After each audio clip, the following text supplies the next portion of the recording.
거룩하신 하나님, 자비로우신 하나님, 감사하고 고맙습니다. 오늘도 하나님 앞에서 예배할 수 있도록 건강 주시고 믿음 주셔서 감사를 드립니다. 하나님과 만나는 이 복된 시간, 큰 은혜를 허락하여 주시옵소서.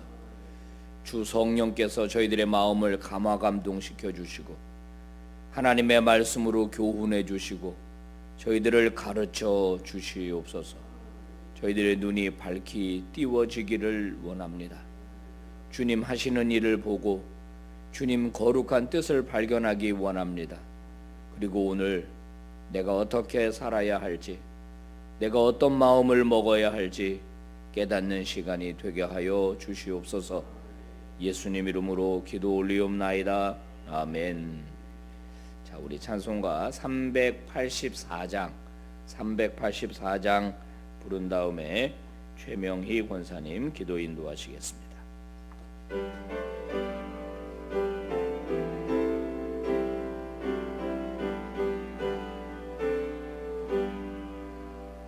나의 갈 길 다가도록 예수 인도하시니 내 주 안에 있는 긍휼 어찌 심하리요. 믿음으로 사는 자는 하늘 위로 받겠네. 무슨 일을 만나든지 만사형통하리라. 무슨 일을 만나든지 만사형통하리라. 나의 갈 길 다가도록 예수 인도하시니 그의 사랑 어찌 큰지 말로 알 수 없도다. 성령 감화 받은 영혼 하늘나라 갈 때에 영영 부를 나의 찬송 예수 인도하셨네. 영영 부를 나의 찬송 예수 인도하셨네. 아멘. 최명희 권사님 기도 인도해 주시겠습니다. 좋으신 하나님 아버지의 긍휼하심과 자비하심을 받고 이 시간도 저희들을 인도하신 하나님 아버지 감사드립니다. 이 시간에 마음을 다하여 뜻을 다하여 주님 앞에 예배합니다. 이 예배 가운데 친히 임재하여 주시옵소서. 하나님 아버지, 우리나라에 크고 작은 일들이 이렇게 발생하였습니다. 하나님 아버지, 가족을 잃은 유가족들을 하나님이 이루하여 주시고 하루속히 그 자리에서 일어설 수 있도록 힘 주시기를 원합니다. 우리나라에 다시는 이와 같은 사건 사고가 발생하지 아니하도록 늘 도우시고 인도하여 주시옵소서. 하나님 아버지, 우리나라 아버지께서 이끌어 가시고 다스리시고 인도하시는 그런 든든한 나라 될 수 있도록 성령 하나님 늘 역사하여 주시옵소서. 하나님 아버지, 우리 교회에 많은 하나님 교육부서 외에도 부흥과 발전이 있게 하여 주시고 이 시대를 본받지 않는 그리고 하나님의 말씀으로 성장해 갈 수 있도록 주님 도와주심을 감사드립니다. 우리 청소년들 향하여 저희들 간절히 기도합니다. 저들이 하나님 기도할 때에 참으로 이전보다 크신 하나님, 이 하나님을 만나는 놀라운 큰 은혜가 있도록 역사하시고 인도하여 주시옵소서. 하나님 아버지, 시간에 다신 목사님을 통하여 저희들 하나님 말씀을 듣습니다. 우리 교회 하나님 큰 은혜의 시간 낼 수 있도록 도우시고 인도하여 주옵소서. 우리 목사님의 그 계획하신 그 뜻하신 바를 통하여 하나님의 그 기뻐하시는 영광을 올려드릴 수 있도록 주님 도와주시옵소서.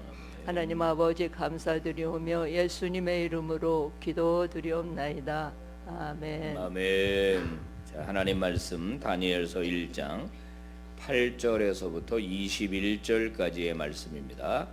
다니엘서 1장 8절에서부터 21절 스크린 보면서 한 절씩 교독을 하겠습니다. 다니엘은 뜻을 정하여 왕의 음식과 그가 마시는 포도주로 자기를 더럽히지 아니하리라 하고 자기를 더럽히지 아니하도록 환관장에게 구하니 하나님이 다니엘로 하여금 환관장에게 은혜와 긍휼을 얻게 하신지라. 환관장이 다니엘에게 이르되 내가 내 주 왕을 두려워하노라. 그가 너희 먹을 것과 너희 마실 것을 지정하셨거늘 너희의 얼굴이 초췌하여 같은 또래의 소년들만 못한 것을 그가 보게 할 것이 무엇이냐. 그렇게 되면 너희 때문에 내 머리가 왕 앞에서 위태롭게 되리라 하니라. 환관장이 다니엘과 하나냐와 미사엘과 아사랴를 감독하게 한 자에게 다니엘이 말하되 청하오니 당신의 종들을 열흘 동안 시험하여 채식을 주어 먹게 하고 물을 주어 마시게 한 후에 당신 앞에서 우리의 얼굴과 왕의 음식을 먹는 소년들의 얼굴을 비교하여 보아서 당신이 보는 대로 종들에게 행하소서 하매 그가 그들의 말을 따라 열흘 동안 시험하더니 열흘 후에 그들의 얼굴이 더욱 아름답고 살이 더욱 윤택하여 왕의 음식을 먹는 다른 소년들보다 더 좋아 보인지라. 그리하여 감독하는 자가 그들에게 지정된 음식과 마실 포도주를 제하고 채식을 주니라. 하나님이 이 네 소년에게 학문을 주시고 모든 서적을 깨닫게 하시고 지혜를 주셨으니 다니엘은 또 모든 환상과 꿈을 깨달아 알더라.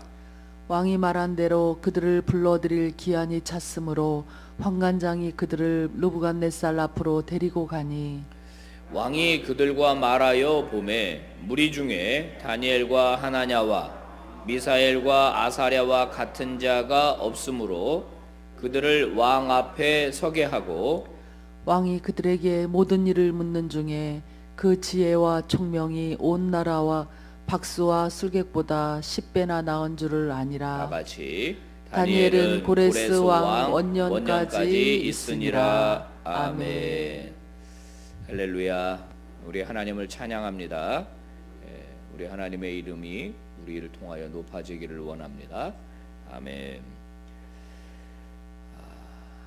다니엘은 유대가 망하고 난 다음에 바벨론 포로로 끌려갔다는 것을 우리가 이제 어저께 월상 예배를 통해서 들었습니다. 나라가 멸망했는데 나라가 멸망한 것만이 아니라 나라를 지키는 신도 함께 멸망해 버린 걸로 인식을 하게 되는 그런 세상입니다. 사실은 하나님께서 멸망당한 게 아니고 하나님께서 남유다를 멸망시키신 거죠. 그리고 그들을 잠시 동안 바벨론의 포로로 끌려가게 하신 겁니다. 이것은 하나님의 계획이에요. 하나님의 섭리 가운데 이루어진 일입니다. 자기 사랑하는 백성을 하나님께서 이제 고난을 허락하심으로써 그 고난 속에서 그들이 깨우침을 얻기를 바라는 거였습니다. 이스라엘의 남유다가 깨우쳐야 할 것 하나는 뭐냐면 우상은 아무것도 아니라는 거예요. 우상은 섬겨서도 안 되고 가까이 해서도 안 된다는 것을 하나님이 이제 깨닫게 해주시려고 한 겁니다. 실제로 북이스라엘도 우상 때문에 멸망한 거고 남유다도 우상 때문에 멸망한 거예요. 하나님 한 분만을 섬기라고 했는데 그들은 줄기차게 하나님과 우상을 같이 섬겼거든요. 나중에는 어느 정도 변질이 되었냐면은 그 성전 안에다가 각종 우상 신상들을 갖다 집어넣어놨어요. 그리고 그 동성애 하는 사람들도 성전 안에 있었습니다. 그 정도로 타락을 해버린 겁니다. 변질이 된 거예요. 변질. 그래서 어쩔 수 없이 하나님께서는 손을 들어서 남유다를 멸망시킬 수밖에 없었고 하나님의 심판의 도구로 바벨론을 사용했을 뿐입니다. 자, 그러니까 하나님은 여전히 하나님이셔요. 이스라엘만 다스리는 하나님이 아니라 온 열방을 다스리는 하나님이에요. 그러면 그 온 열방 안에 바벨론이 들어가 있다는 것을 알아야 하는 겁니다. 자, 오늘 8절은 다니엘이 뜻을 정했다 이렇게 되어 있습니다. 뜻을 정한 내용은 뭐냐면 세 번째 줄 마지막에 보면은 자기를 더럽히지 않아야 되겠다라고 생각한 겁니다. 그러면 무엇이 자기를 더럽히는가? 그것은 율법에 의하면은 바로 이 음식이 자기를 더럽힐 수 있는 거거든요. 그래서 이 다니엘은 여기 보니까 두 번째 줄 마시는 포도주 그리고 그 왕의 음식 이 두 가지를 지금 특정을 했습니다. 그러니까 이것이 사실은 포도주는 그 유대인들도 마셨거든요. 예수님도 마셨고, 그러니까 포도주 자체라고 하기보다는 이 음식과 포도주의 출처가 좀 문제가 있는 것이 아니었겠는가 이런 생각이 들고, 어쨌든지 다니엘은 바벨론에서도 정결한 하나님의 사람으로 살고 싶었던 거예요. 그죠? 그러려면은 하나님이 정한 율법을 지켜야만 하는 겁니다. 실제로 그 TV 보도를 통해서 우리가 보는데 제가 기억납니다. 그 유대인은 아니었고 아랍 쪽에 사는 사람들은 다 돼지고기를 안 먹어요. 근데 이제 그 아랍 쪽에서 한국으로 유학으로 온 남자하고 한국 여자하고 결혼을 했는데 두 사람이 이혼을 하게 됐어요. 그 이유가 뭐냐면 순대 때문이에요. 순대. 이 순대가 돼지 피잖아요. 근데 한국 여자는 순대를 너무 좋아하는데 남자는 기겁을 하는 거예요. 그러면 순대를 여성이 먹으면 여성이 그 더러워졌다고 생각하는 거거든요. 종교적으로. 그러면 그 여인과 같이 사는 남자가 접촉을 할 수밖에 없잖아요. 아내인데. 그러면은 자기도 더러워지는데 자기 신념 때문에 자기를 깨끗하게 지켜야 되겠다는 신념 때문에 이혼을 하는 이야기를 들은 적이 있거든요. 다니엘하고 세 친구는 바로 자기를 정결하게 하려고 한 것입니다. 그런데 문제는 뭐냐면은 그렇게 하게 되면 무슨 일이 생기느냐면 여기 10절에 보면은 환관장이라고 하는 사람이 있죠. 전체를 다 학교 운영을 책임지는 사람이 두 번째 줄에 뭐라고 말해요? 나는 왕을 두려워한다. 그럴 수밖에요. 당시 왕은 말이 법이거든요. 그냥 인권이 어디 있어요? 사람의 목숨이 그냥 낙엽처럼 우수수 날아가는 거예요. 그 왕이 두렵죠. 자, 10절 여기 보면은 야, 니네 음식을 안 먹으면 얼굴이 초췌해질 것 아니냐. 당연한 것 아닙니까? 얼굴이 초췌해지면 다른 또래들이랑 비교해 볼 때 너네들을 잘못 관리했다는 책임을 내가 받아가지고 여기 네 번째 줄 자기 머리가 위태롭게 될 거다. 다니엘은 자기 신념을 지키는 건 좋은데 자기 신념을 지키는 것 때문에 누군가가 손해를 보고 누군가가 어려워질 수 있다는 것을 이야기하는 겁니다. 환관장의 말은 틀리지 않아요. 맞는 말입니다. 그 사람이 관리자로서 왜 자기가 위태롭게 빠져야 되냐 하는 거예요. 그죠? 여기서 다니엘이 굉장히 지혜를 발휘합니다. 이게 우리가 배워야 될 점이에요. 12절입니다. 그러면 이렇게 한번 해보시면 어떨까요? 저도 환관장 당신께서 위태롭게 되는 걸 원하지 않습니다. 결국 환관장께서 걱정하시는 거는 우리 얼굴이 초췌해질까 봐 그런 거잖아요. 그 문제의 핵심을 정확하게 짚은 겁니다. 그죠? 그러면은 한번 열흘 동안만 테스트해 보시죠. 열흘 동안만. 우리가 채식만 한번 해볼게요. 그래서 먹고 마시고 난 다음에 한번 비교해 보세요. 그리고 만약에 우리의 얼굴이 초췌해진다면 제가 고집 부리지 않을게요. 주는 음식 다 먹을게요. 그러나 반대로 채식을 먹었는데 우리의 얼굴이 친구들과 비교해서 전혀 문제가 없다면, 차이가 없다면 계속 우리가 채식을 먹게 해 주세요 하는 겁니다. 제가 이제 설교하면서 회사 회식 얘기를 많이 합니다. 이제 회식 문화의 청년들이 굉장히 힘들어하는 거거든요. 이제 술들을 먹고 그 다음에 요즘은 잘 모르겠어요. 근데 뭐 때로는 2차, 3차 이런 데 가면은 이 타락한 반문화와 연결이 되거든요. 그러니까 이제 회식 자리가 괴로운 겁니다. 그리스도인으로서. 이럴 때 지혜가 필요한 거예요. 자, 부장님이다. 그럼 부장님은 우리 부서가 단합되기를 원하시는 거잖아요. 그죠? 제가 술을 안 먹고도 얼마든지 단합할 수 있는 모습을 보여드릴게요. 그죠? 저한테 술만 권하지 마세요. 제가 콜라 가지고도 얼마든지 잘 지내고 우리 좋은 분위기 만들 수 있어요, 제가.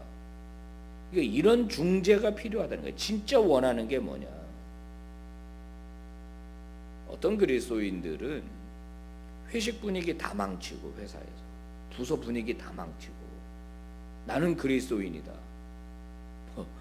죽음, 삶이 아니면 죽음을 달라. 뭐 이런 어떤 극단적인 자꾸 딜로 간단 말이에요. 극단적인. 나 그럼 회사 그만두겠다 이런 거 있잖아. 진짜 원하는 게 뭐냐? 이런 지혜로운 중재안이 필요하다는 거예요. 지혜로운 중재안. 사랑하는 성도 여러분, 우리가 신앙을 지키려고 할 때, 믿음을 지키려고 할 때 어떤 문제가 생길 수 있잖아요. 가정에서 불신 가족이 반대를 하거나 또는 여러 가지 이런 일들. 그때 우리가 지혜가 필요한 거예요. 자, 예를 들어서 가정입니다. 어떤 가정에서 남편이 아내가 교회 가는 거 싫어한다 이거예요. 당신 왜 살림 안 하고 교회 가느냐? 당신이 원하는 거는 살림 아니냐? 내가 교회 가서 살림이 어려워질까 봐 걱정하는 거냐? 당신이 걱정하는 건 뭐냐? 그것만 문제 없으면 되는 거 아니냐? 이렇게 어떤 지혜로운 중재안이 필요하다는 거예요. 그러면 내가 한 달 동안 교회를 다녀볼 테니까 한번 비교해 봐라. 예를 들면 그런 거예요. 그런데요, 실제로 제가 목회하면서 들은 얘기입니다. 제가 어떤 교회 장로님이 그런 얘기를 합니다. 은퇴 장로님이 저보고, 목사님, 제발 설교 시간에 예수 믿는 여자들 살림 좀 잘하라고 꼭 말해달라는 거예요. 그래서 왜 그래요, 장로님? 그랬더니 부인이 이제 권사님이에요. 권사 회장도 하시고 교회 일에 얼마나 열심히인지 몰라요. 근데 그분 표현입니다. 이 여자가 교회를 가면 들어오질 않는다는 거예요. 뭐 하는데 그래요? 그랬더니 이제 친구들 만나서 수다 떨고 찜질방 가면 오지를 않는다네. 자기는 배가 고파 죽겠는데, 그러니까 좀 살림 좀 잘하라고 해달라는 거예요. 이게 누구 소리 입에서 나온 소리냐면 장로님이 입에서 나온 소리예요. 예수 잘 믿는다는 가정에서 나온 일이에요. 하물며 이게 만약에 이제 불신 남편이라. 저도 어릴 때 우리 아버지랑 어머니랑 다퉜던 생각이 납니다. 우리 아버지가 우리 어머니한테 그래서 넌 교회에 미쳤냐? 너는 교회에 미쳤다 그러면서 가정을 돌보지 않는다고. 진짜 우리 어머니 완전히 진짜 집안 내팽개치고 신방 다니고 그냥 교회 일이라면 팔걷어 붙이고 애쓰고 수고하는데 집에 오면 쓰러지는 거예요. 집에 오면 에너지를 다 교회에다가 쏟고 집에 와가지고는 힘들어 하시는 거죠. 여러분, 지혜가 필요합니다. 아멘입니까? 자, 오늘 이 17절 말씀을 보시니까 이 요거 17절 PPT 요거 좀 바꿔주세요. 이 내를 띄워야지. 이내 소년이 아니라 이내 소년이죠. 요거 좀 띄워주시고.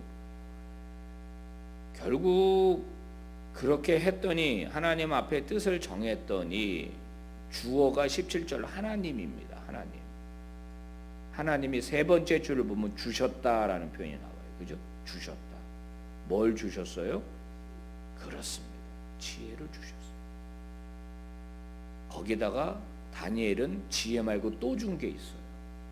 환상과 꿈을 깨달아 알 수 있는 능력을 다니엘에겐 특별히 주었습니다. 자, 드디어 졸업 시험을 칩니다. 불러드릴 기한이 찼습니다. 요 몇 절 안에 3년이 지나가는 거예요. 지금 요 몇 절 안에. 그러니까 우리가 성경을 읽을 때는 이 행간을 읽어야 되는 거야. 아, 이 사이에 무수한 일들이 있었겠구나. 드디어 이제 느부갓네살 앞으로 졸업생을 데리고 와서 졸업 시험을 치는 겁니다. 19절.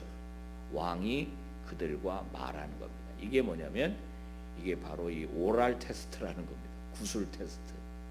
공부를 잘 했는지 안 했는지, 바벨론 언어를 잘 익혔는지 안 익혔는지 이런 걸 테스트했겠죠. 그런데 놀라운 일입니다. 다니엘, 하나냐, 미사엘, 아사랴 같은 자가 없다. 20절 10배나 나았다. 그 학생들과 비교하는 게 아니라 바벨론에 있는 박사들입니다. 박사들. 술객들보다 10배나 더 뛰어나더라. 깜짝 놀란 거죠. 느부갓네살. 이야, 얘네들 진짜 뛰어나구나.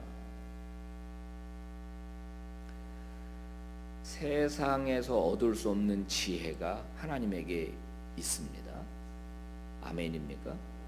우리가 사업도 하고 장사도 하고 신앙생활도 할 때 하나님이 주시는 지혜가 있습니다. 아무리 머리가 좋아도 가질 수 없는 지혜가 있는 거예요. 여러분, 그 지혜가 저와 여러분에게 넘치게 되기를 바랍니다. 기도하겠습니다. 하나님 아버지, 감사하고 고맙습니다. 오늘도 말씀 주셔서 감사합니다. 뜻을 정하고 하나님의 영광을 좇았더니 하나님께서 다니엘과 세 친구들을 지혜롭게 하셨고 그들의 머리를 높여 주셨습니다. 아버지, 우리 안에 이런 삶의 태도가 일어나게 해 주시옵소서. 하나님의 지혜로 세상을 이기는 자들이 되게 하여 주시옵소서. 예수님의 이름으로 기도드리며 우리 스크린을 보면서 수험생들을 위해서 함께 기도하도록 하겠습니다. 소망의 하나님 아버지, 수험생, 취업준비생, 자녀들의 부모님과 가족을 위해 기도합니다. 부모님들에게 자녀를 잘 양육하고 지도할 수 있는 지혜를 허락하여 주시옵소서.